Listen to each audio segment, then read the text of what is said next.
కమ్మ global federation అనేది పూర్తిగా మళ్ళీ ఒక సపరేట్ సంస్థ అనేది తర్వాత అర్థమైంది. అయితే ఎందుకు నేను ఈ విషయాన్ని చెప్పాల్సి వస్తుంది అంటే ఉన్నట్టుండి సడన్ గా ఎవరు ఊహించినంతగా ఎందుకు తమిళనాడు కమ్మవారి గొంతు వినిపించాల్సి వచ్చింది? అది కూడా కోయంబత్తూరులో కమ్మనాయుళ్ళు బలిజనాయుళ్ళు అనే ఒక పదాన్ని ఎందుకు అంత బలంగా వినిపించాల్సి వచ్చింది?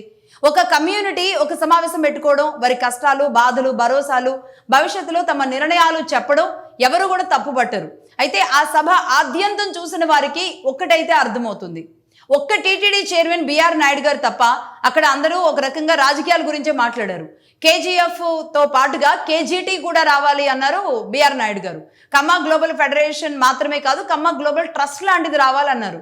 ఇదే కులంలో చదువుకోలేని వాళ్ళు, ఉద్యోగం లేని వాళ్ళు, పేదవారిగా మిగిలిపోతున్న వారి పక్షాన్ని నిలబడాలి అని అన్నారు బిఆర్ నాయుడు గారు. ఓకే, బాగుంది.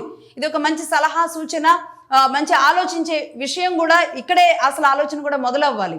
సో మొత్తంగా ఇక్కడ బలిజనాయుడుగా ఉన్న డిఫాక్టు సీఎంగా జయలలిత గారు ఉన్నప్పుడు పనిచేసిన రామ్మోహన్ రావు గారు, అలాగే జట్టి కుసుమకుమార్ గారు, వీరిద్దరి వ్యాఖ్యలు గనక అబ్జర్వ్ చూస్తే గనక తమిళనాడులో 60 లక్షలకు పైగా ఉన్న కమ్మలకు డిప్యూటీ సీఎం కూడా ఇవ్వచ్చు, అంత బలంగా ఉన్నాం మేము అన్న ఎజెండాగా ఇక్కడ సభ నిర్వహించడం అనేది మనం చూస్తున్నాం.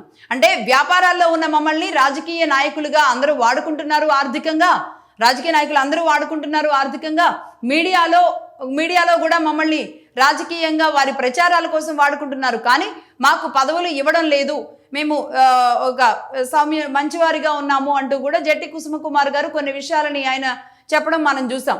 మాకు పదవులు కావాలి, మేము కూడా నిలబడాలి. తమిళనాడులోనే అత్యధికమైన కమ్మవారంతా కూడా అత్యధిక జనాభా, ఆంధ్రప్రదేశ్ కంటే ఎక్కువ జనాభా కమ్మవారు తమిళనాడులో ఉన్నారు. అది వాస్తవం కూడా. ఆ విషయాన్ని ఆయన ప్రధానంగా డిమాండ్ చేస్తూ చెప్పారు.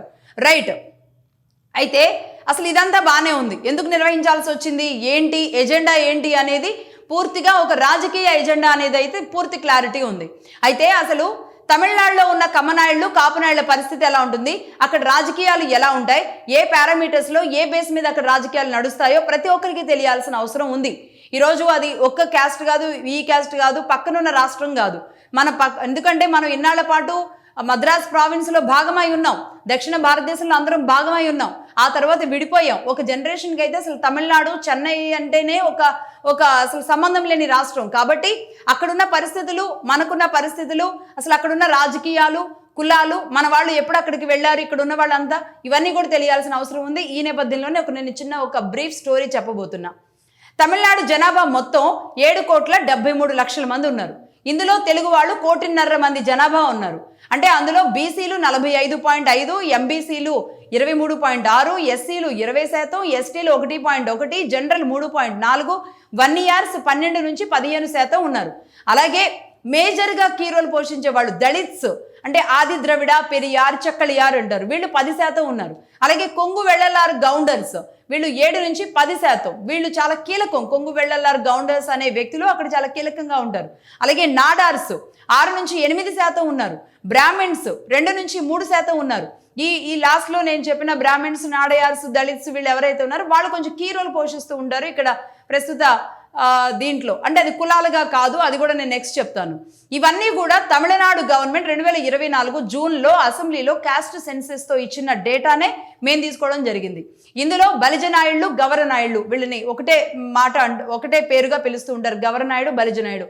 అలాగే కమ్మనాయుళ్ళు, వీళ్ళంతా కూడా బీసీల కిందే వస్తారు. అంటే ఒక 5 లక్షల జనాభా తేడాతో దాదాపుగా 60 లక్షల మంది కమ్మనాయుళ్ళు ఉంటే, బలిజనాయుళ్ళు ఒక 65 నుంచి 70 లక్షల మంది వరకు కూడా బలిజనాయుళ్ళు ఉంటారు. అంటే ఒక రకంగా 8 నుంచి 9% మంది మైనారిటీలుగా, బీసీలుగా తమిళనాడులో కమ్మనాయుళ్ళు, బలిజనాయుళ్ళు ఇద్దరు ఉన్నారనమాట. అంటే దగ్గరగా 1,50,00,000 మంది తెలుగు జనాభాలో, దాదాపుగా ఒక 1,50,00,000 మంది జనాభాలో తెలుగు వాళ్ళలో 1,25,00,000 వరకు ఈ 2 కులాలే ఉన్నాయన్నమాట. అలాగే డిఎంకేలో ప్రస్తుతానికి బలిజనాయుడు సామాజిక వర్గం నుంచి 3 మంత్రులు ఉన్నారు. గాంధీ, ఆర్వేలు, శేఖర్ బాబు వీళ్ళంతా మంత్రులుగా ఉన్నారు. రెడ్డి సామాజిక వర్గం నుంచి బలమైన నేత కేఎన్ నెహ్రూ ఉన్నారు. బట్ ఇందులో ఒక క్లారిటీ, 2 బలిజనాయుల నుంచి ఒకరు, అంటే 3 మంత్రుల్లో 3 కులాల నుంచి ఉన్నారు అని చెప్తూ ఉంటారు.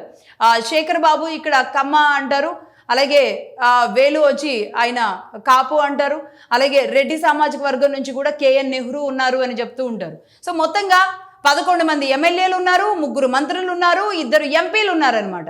అయితే కేజీఎఫ్ మరి ఇంత పెద్ద అతిసభ నిర్వహించి ఒక సామాజిక వర్గం అంతా అక్కడికి వెళ్ళడం, అది ఆంధ్రప్రదేశ్ నుంచి వెళ్ళారా, లేదంటే హైదరాబాద్ తెలంగాణ నుంచి వెళ్ళారా, లేదంటే అక్కడున్న వాళ్ళనే గ్యాదర్ చేయగలిగారో తెలియదు, కానీ ఒక సామాజిక వర్గం బలంగా వెళ్ళడం, ఆ సభ వేదిక అంతా కూడా నిండిపోవడం అనేది మనం చూసాం. అయితే ఈ సభ మొత్తం కూడా రాజకీయంగా ఎదగవలసిన అవసరాన్ని, రాజకీయంగా దక్కాల్సిన సీట్లని మాత్రమే చెప్పుకుంటూ జరిగింది. అక్కడ ముఖ్యంగా సిఎస్గా చీఫ్ సెక్రటరీగా పనిచేసిన, జయలలిత సమయంలో డిఫాక్టో సీఎంగా పనిచేసిన రామ్మోహన్ రావు గారు సైతం మన వ్యాపారాలు రాజకీయ నాయకులు వాడుకుంటున్నారు అనే విషయాన్ని చాలా బలంగా వినిపిస్తూ వచ్చారు. ఆయన జనసేన పార్టీలో కూడా రామ్మోహన్ రావు గారు వచ్చారు. మళ్ళీ ఆ తర్వాత అదే తమిళనాడులో మళ్ళీ ఆయన ఒక కొత్త పార్టీ పెట్టుకోవడం కూడా మనకు తెలిసిందే. ఆయన అలా ఉన్నారు. కానీ అక్కడ ఆయన ఒక రాజకీయంగా ఎదగడం కోసం ఆయన కష్టపడుతున్నట్లుగా తెలిసింది. రైట్, మొత్తానికి అయితే సభ అయిపోయింది.